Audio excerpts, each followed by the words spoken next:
Good afternoon. Echoey. I'm Nathan Maines. I'm the CEO here at the Pennsylvania School Boards Association. Pleased to be joined by both some representatives of PSBA and our friends at CCAP. We're here today because it's been nearly 100 days since the state's budget deadline has passed, and we still do not have a state budget in place. Unfortunately, this has become the norm in Pennsylvania, as each of the last 4 state budgets have been late.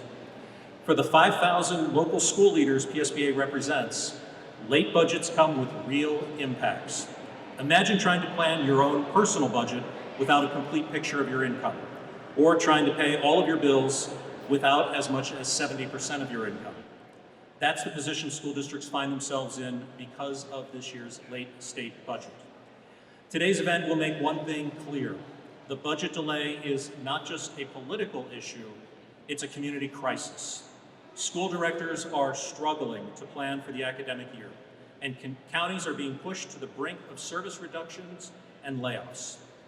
To share their local perspectives on the budget impasse and its impacts on their schools and students, I'd like to turn things over first to Paula Bussard, who's board president of the Carlisle Area School Board, and then to Dr. Tamara Willis, superintendent of the Susquehanna Township School District. Paula? Thank you. I am Paula Bussard, President, Carlisle Area School District Board. The Carlisle Area School District serves 5,235 students living in 2 boroughs and 2 townships. We are a district that has a fully integrated career and technical education program within our high school. 58% of our students rely on free or reduced lunch. 20% of our students receive special education services and support.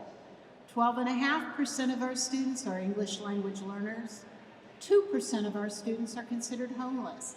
And each year, our districts welcome 6.5% of our students for the year as their mom or dad attends the Army War College, and that includes children from around the world. We are 1/4 through our school year. First marking period is over. And we still don't know what kind of funds we will have. We are awaiting the money, but also how much money.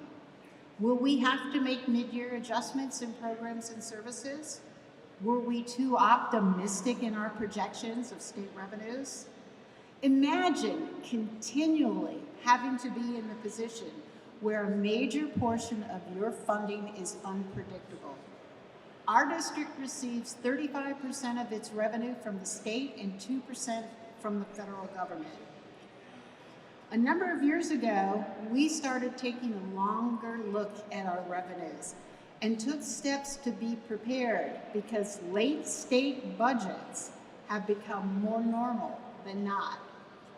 So at this point, despite not having received close to $10 million in state funding, as well as the federal funding that is administered through the state, we are managing our cash flow. But there are poorer and smaller school districts who do not have reserves or who do not have the property tax base to do so. And they are already having to borrow to meet payroll or restructure programs and services. And I'd note, borrowing costs are not reimbursable by the state. That's a cost borne by local property owners. So as prudent leaders, we are tentatively planning for what we may need to do to adjust our spending should the budget stall beyond the holidays. This is likely to include holding off investing in needed supplies and computer and technology equipment, maybe holding open special education staff vacancies, delaying payments to certain vendors, and of course, using more of our reserves. I'd note that each year, because of the timing of how property tax comes in and how we get our state money, we do budget a modest amount of interest income in our revenues. This year, we budgeted $1.6 million. And I am sad to say that we are not likely to have that amount of interest income this year. And so right away, there's a budget gap. I also want to briefly speak about the education and community partners that help school districts such as ours serve students and families. Counties provide support for certain mental health services such as student assistance programs. And I think we all know how important mental health services are for today's kids. As the budget process drags on, we expect that some of that money will be more limited and therefore those services limited. Across the state, there are intermediate units. They provide direct services to our vulnerable students as well as services through our both public and private schools. They don't levy taxes, and many are dependent on state and federal funds. So they're having to take out lines of credit and juggle service provision. The most vulnerable of our children are served by our IUs, and those children deserve consistency and dependability of educational services and support. And finally, in our community, there are small local health and human service organizations that support our students and their families with housing, food assistance, after-school programs, rape crisis, domestic violence, and more. These small organizations do not have reserves, and they may also have to borrow to meet payroll or cease providing programs, which will only make life far more challenging for our students and families. I'd be remiss if I didn't note that 4% of our district's budget is spent on statewide cyber charter school tuition, which grows every year. Implementing a sound and fair funding formula in this budget cycle would help every public school district. So for all these reasons, I call on rank and file legislators to press the leadership and the governor to finalize the budget. I call on legislative leaders in both chambers, in both parties, and the governor to finalize the budget. In Pennsylvania, we've made a lot of progress in funding quality public education and supporting nutritional and mental health needs of our students. Let's keep that going forward by passing a budget. We really don't want to see any of our children fall through the cracks. Thank you.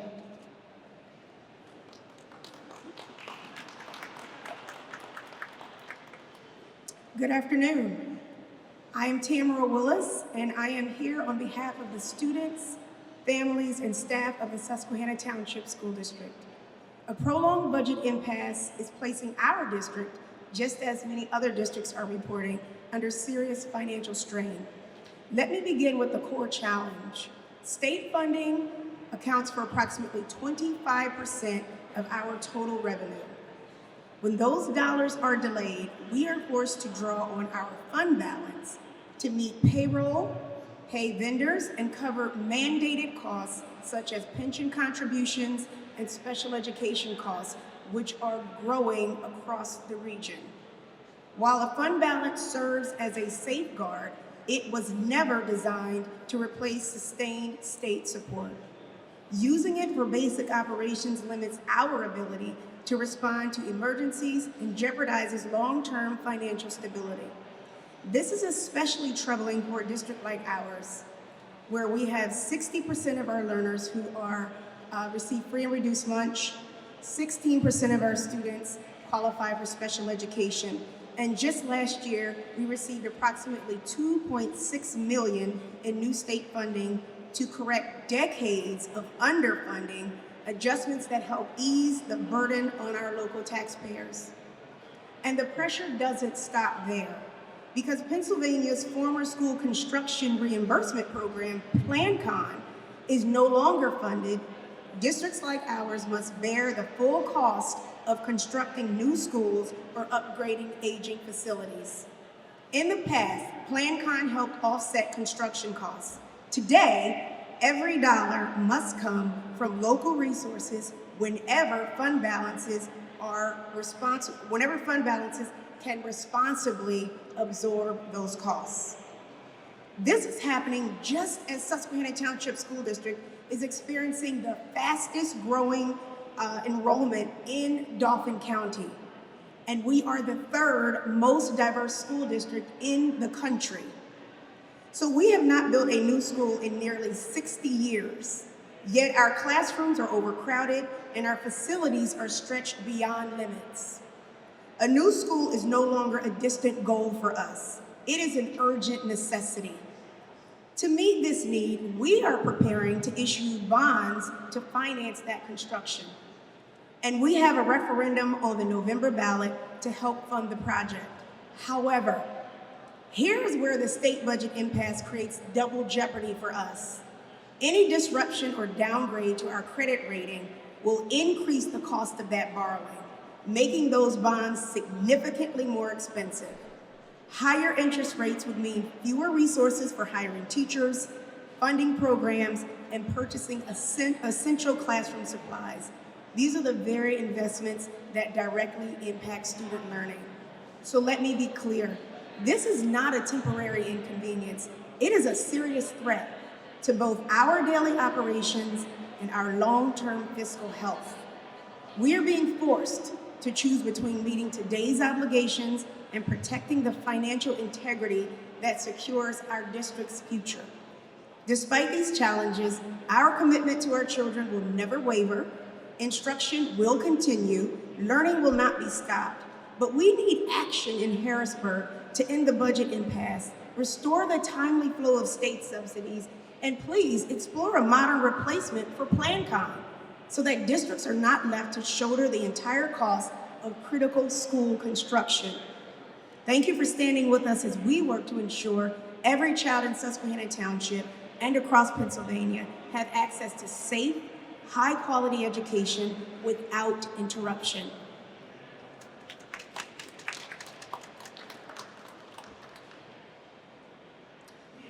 Good afternoon, everyone. My name is Dr. Kyle Kopko, and I serve as the Executive Director of the County Commissioners Association of Pennsylvania, also known as CCAP.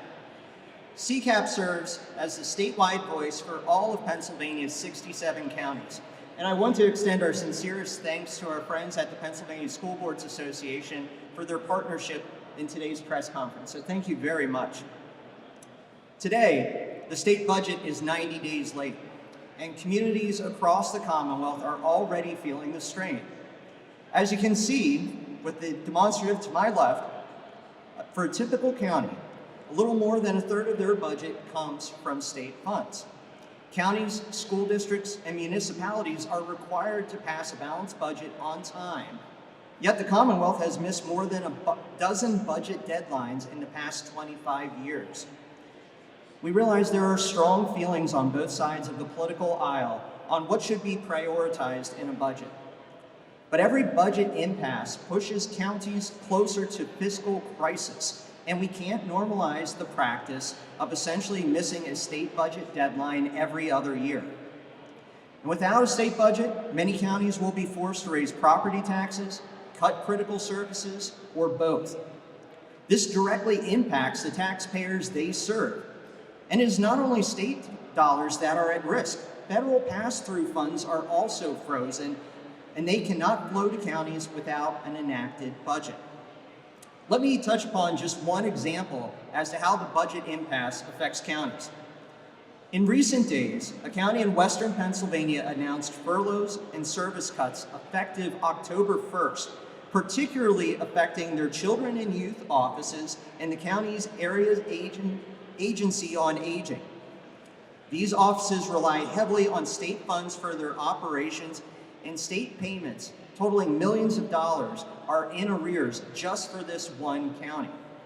It's not a matter of if, but a matter of when we will hear of similar cuts throughout the Commonwealth. Indeed, many of our counties have informed us that October will be a particularly difficult month. Now, I think we can all agree that despite our political differences, services for vulnerable children and older residents are critical health and safety functions that must be supported. Without a budget, counties, their employees and providers, and ultimately the residents of our great Commonwealth will suffer irreparable harm. And given the length of this budget impasse, counties are fearful that history is repeating itself. In 2015, counties had no choice but to take out costly lines of credit and cut services, and taxpayers were never reimbursed for the added fees and interest. CCAP recently adopted a policy platform asking the General Assembly and the Governor to support the reimbursement for any interest or lending fees associated with short-term loans. After all, the Commonwealth is earning interest from payments withheld to counties and school districts. We cannot allow Pennsylvanians to be punished again simply because the Commonwealth failed to pass a timely budget as required by law. Finally, I'd like to highlight an important consideration that's often overlooked. Even if the General Assembly were to pass a budget today and Governor Shapiro signs it into law, it will still take 6 or more weeks for many funds to flow to counties simply due to administrative processes. That makes the need for action that much more urgent. Our counties and school districts need help. That is why we, in collaboration with PSBA, are calling on the Governor and the General Assembly to pass a budget, releasing both critically needed state and federal funds. The time for action is now. Counties and our mutual constituents cannot wait any longer. And now it's my pleasure to introduce Indiana County Commissioner and CCAP President Shireen Hess as our next speaker. Commissioner Hess.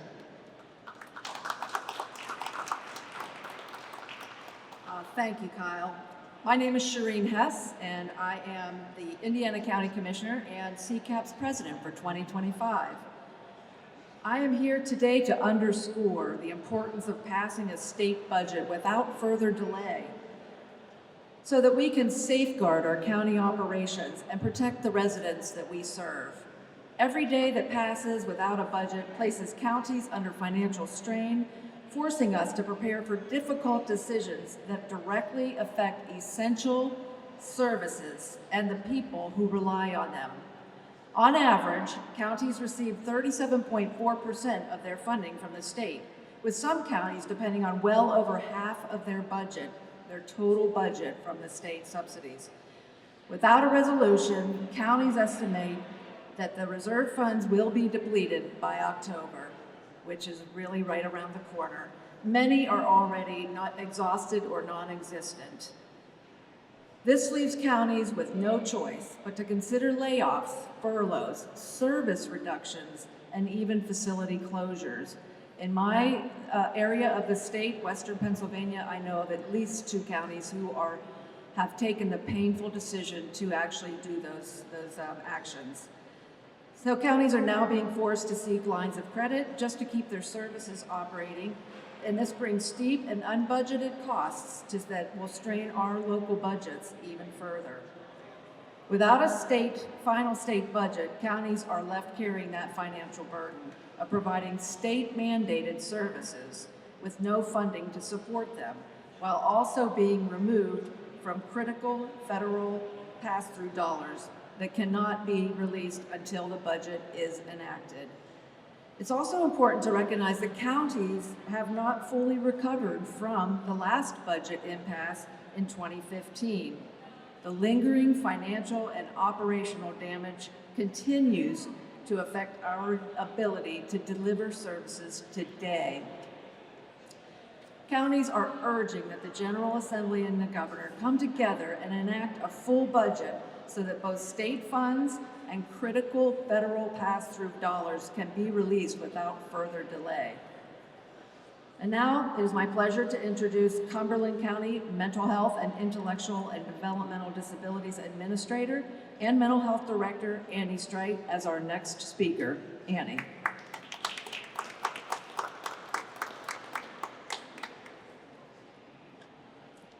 Thank you, Commissioner Hess. Good afternoon, my name is Annie Streit, and I'm the Mental Health Director and Administrator for Cumberland and Perry Counties. I appreciate the opportunity to share with leaders from the Pennsylvania School Board Association regarding the importance of meeting the mental health needs of our students across the Commonwealth. I will focus my comments on current services in our counties. It's important to note that every county is different and all counties have limited resources, but every county has a strong focus on serving the community well. As we close the month of September, we're reminded that September is Suicide Prevention Month. I will begin with a sobering statistic. Suicide is the second leading cause of death for children ages 10 through 14, and the third leading cause of death for children ages 15 through 18. It's imperative the community mental health system collaborate with our education professionals at every level. We need adequate and consistent funds for success. We're proud of the exceptional working relationships with our 13 school districts within Cumberland and Perry counties. Student enrollment in these districts represents approximately 46,000 students of the 2 million students across Pennsylvania. Last week, I had the chance to talk with one licensed clinical social worker from one of our local districts. We talked about the relationship between the county mental health staff, we call them CASP, which stands for Child and Adolescent Service System Program, and the collaboration within the district. In short, school social workers provide resources to families and often guide the family to services and resources needed.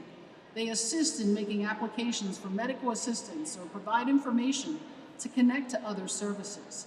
They interface with the educational resources within the district to ensure the student receives the educational help that's needed. There are occasions, however, when a more hands-on approach is necessary, when more time is required, when a parent has their own mental health needs or substance use disorders, or may be struggling with other difficult circumstances. Last year, our county's elementary staff, just elementary staff, served over 1,000 students across our 13 districts. It's important to note that there are 5 staff and 49 elementary schools in our 2 counties. Recently, a local teacher referred an elementary student to our team due to the student's academic and behavioral declines. Here are some of the identified needs. The family was struggling with homelessness, financial instability, a recent family death, and domestic violence witnessed by the student.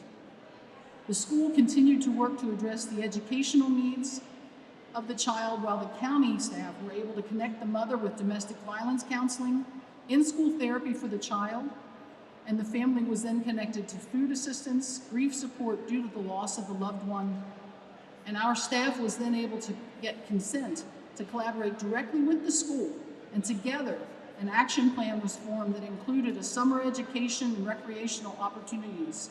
Fees were waived to help the family. By the end of the school year, the school reported a significant positive change in the students' behavior and academic progress. This illustrates just one story. There are thousands of stories across Pennsylvania that are similar. It's important to note that without these proactive strategies, sometimes families are subject to childline reports, which can lead to children and youth involvement or other system involvement, which ultimately cost more. These services can only be provided with a budget that meets these needs. The collaboration between schools and the community mental health system is imperative because every child and family is unique. If the budget impasse lingers still longer, difficult decisions will need to be made to stop services and furlough or terminate staff who serve in these roles. I will add that last year, Cumberland and Perry counties made the difficult decision to cut $1.2 million in services to manage services within the funding we received from the state. The cuts last year did impact services for schools, for our students, and for adults with mental health. We're concerned that additional cuts will be needed.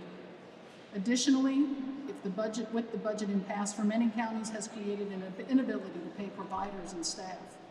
Some counties have started to furlough staff. Providers will close if the impasse continues. Therefore, there will be even fewer services for those who need them. The real impact will be felt in people's lives as the harsh reality settles in that help is not there. We respectfully ask that legislators come together and get the budget passed. And now, we'd like to just say that we're going to remain here. If there are questions, please feel free to talk with us further. Thank you.